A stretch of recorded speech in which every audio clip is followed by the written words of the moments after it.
não foi somente a oferta de Caim que desagradou a Deus.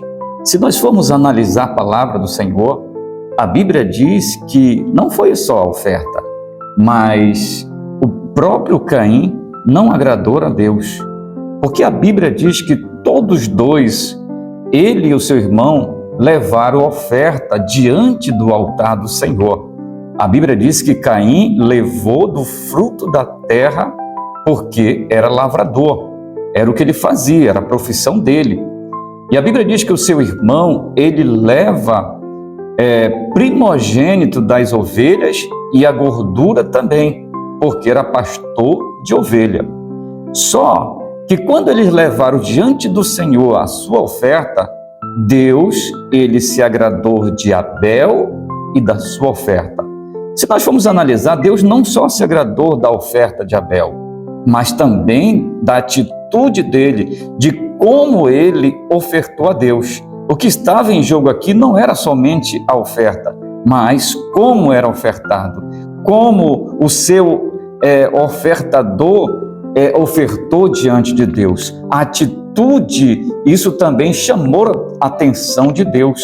O coração de Abel, talvez um coração temente, talvez ele fez com amor, com alegria, ele buscou o melhor para Deus, ele acertou em tudo, Abel.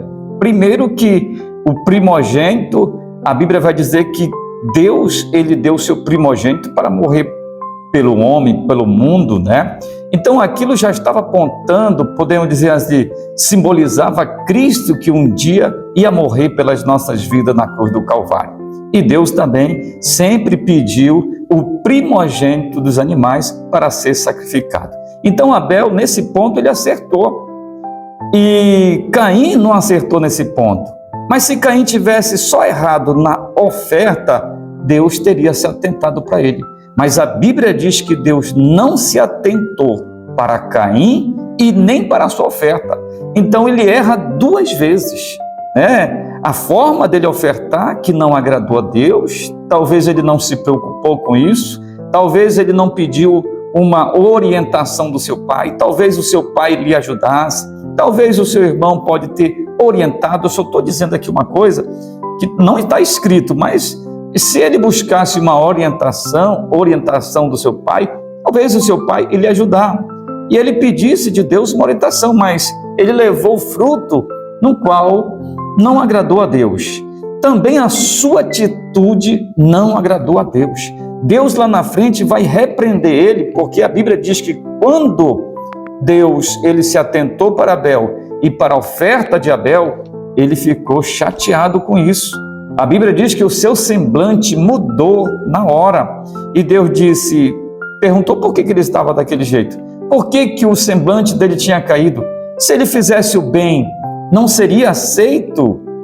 Deus falou para ele: então, Caim, tu errou, faz de novo, faz melhor, faz dessa forma, faz certo. Deus falou para ele, mas ele não quis se atentar para isso, ele não quis receber esse conselho de Deus. Talvez se ele fizesse novamente, da próxima vez, Deus ia se atentar para ele, podia copiar como seu irmão tinha feito, como foi a atitude de Abel, seu irmão, mas ele ficou chateado com aquilo, a ponto de tirar a vida do seu irmão de Abel. Então, ele erra duas vezes, diferente do seu irmão, que agradou a Deus, que não só a sua oferta, mas a atitude, o jeito como Abel fez, o culto que Abel prestou a Deus. Então, o que nós podemos tirar com isso para as nossas vidas hoje? O que podemos aprender com esta palavra? A Bíblia diz para mim, para você hoje, se eu tiver alguma coisa com o meu irmão ou meu irmão comigo, eu preciso ir lá, resolver primeiro, para depois ofertar a Deus. Ele disse, deixa a tua oferta no altar e vai arrumar a tua vida com teu irmão, vai ver se tem alguma coisa, resolve e depois vem e oferta diante de Deus. Então, não é de qualquer jeito que Deus vai aceitar a minha oferta, porque a oferta hoje está relacionada à minha vida na presença de Deus. o ofertante precisa estar bem com Deus, precisa estar com o coração reto diante do Senhor, porque de lábios ele pode estar perto, mas o coração está longe. A Bíblia fala isso, porque o Senhor também diz que ele procura verdadeiros adoradores que adorem o Pai em espírito e em verdade. Então o Senhor, ele está em busca desse tipo de culto, no qual vai agradar a Deus, né? O louvor que fala de Jesus Cristo, que fala da salvação, que fala o que Ele fez pela minha vida, pela sua vida, que fala sobre o sacrifício dele. Esse louvor agrada a Deus, um culto no qual Ele está presente, no qual Ele é a estrela que está brilhando nesse culto.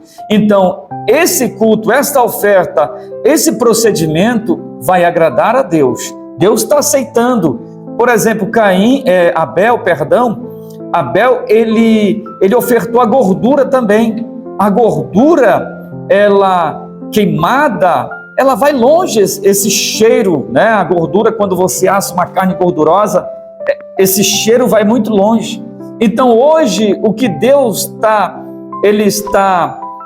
atrás é de um louvor que agrade a sua narina, é de um culto que está agradando a Ele, num culto no qual o seu filho, ele é priorizado, no qual o seu filho está envolvido.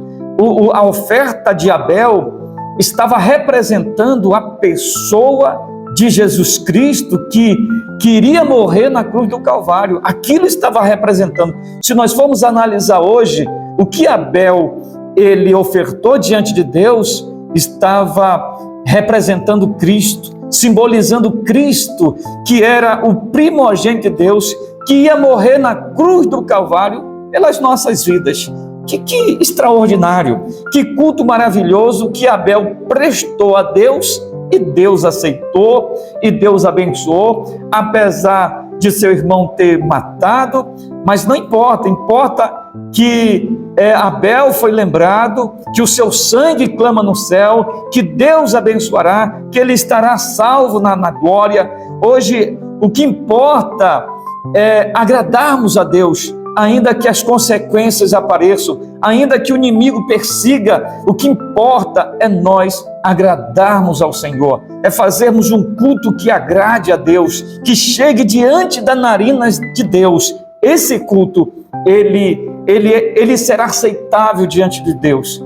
Tirando isso, Deus não está cheirando esse culto, né? Culto no qual o homem prevalece, no qual o louvor está engrandecendo ao homem, não a Deus, não a salvação de Deus, não a pessoa de Jesus Cristo, mas o homem em si. E Deus não se agrada disso.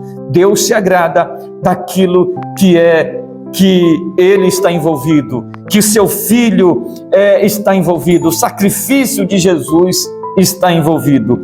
Então, podemos aqui analisar que essa atitude de Abel foi extraordinária, Deus aceitou, e que também possamos aprender como agradar o nosso Deus, como fazer cultos que Ele possa aceitar diante da sua eternidade. Louvado seja o nome do Senhor, porque esse é o objetivo. Esse é o objetivo do culto, que Cristo esteja presente do começo ao fim de um culto, porque só Ele merece toda a honra e toda a glória para todo sempre. Que Deus abençoe você com esta palavra, que esta palavra tenha ajudado, esclarecido algo na sua vida. Que Deus te abençoe, em nome de Jesus Cristo.